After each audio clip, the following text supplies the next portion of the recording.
Hanap mo ba ay pagkaing affordable pero hindi tinipid sa sangkap at sure na masarap?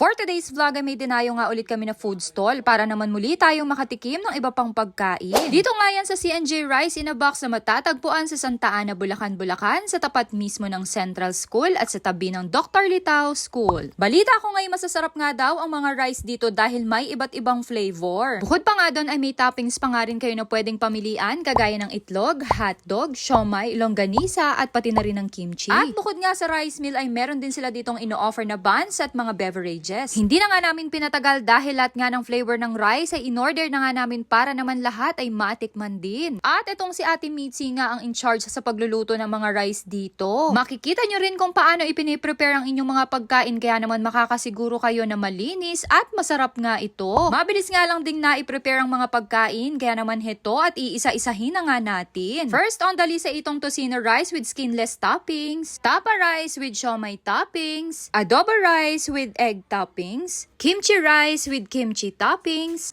teriyaki rice with hotdog toppings, and Hawaiian rice with ham toppings. Grabe, sa amoy pa lang ng mga ito habang piniprepare ay ramdam ko na talaga yung gutom ko. Lalo pa nga nung nakita kong kumpleto na ang mga orders ko ay talaga namang kumulo na talaga ang sikmura ko. Lalo na dito sa kimchi na ito, naglaway talaga ako.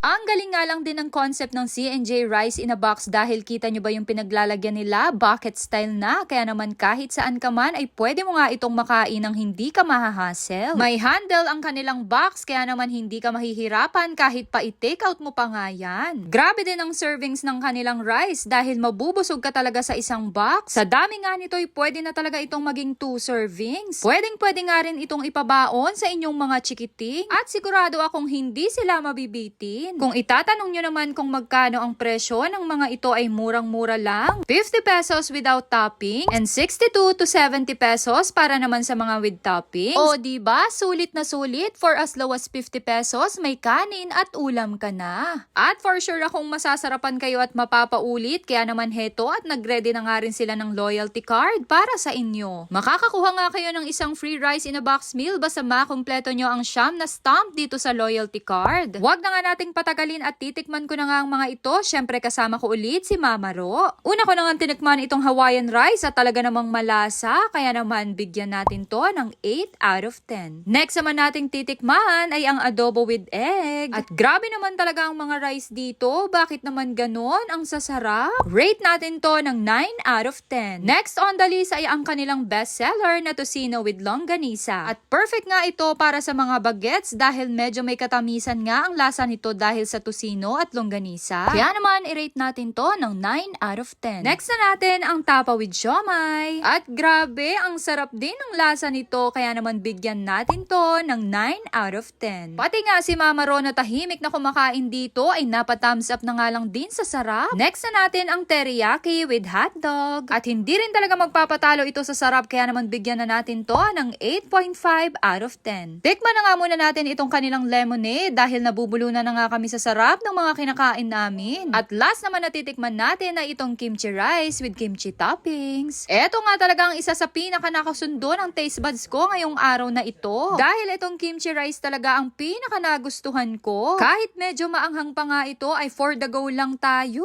Kaya naman for me, kimchi rice is 10 out of 10. Hindi ko na nga rin tinigilan ang pagkain ko nitong kimchi rice na ito at grabe naman kasi talaga kita nyo naman enjoy na enjoy ang mami.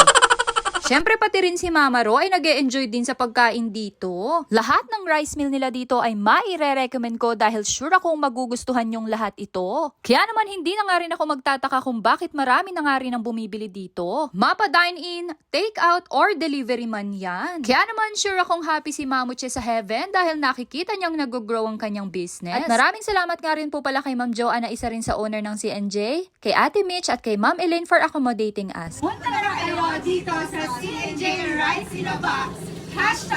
#loyal sa Obiga. Yun lang. Thanks for watching.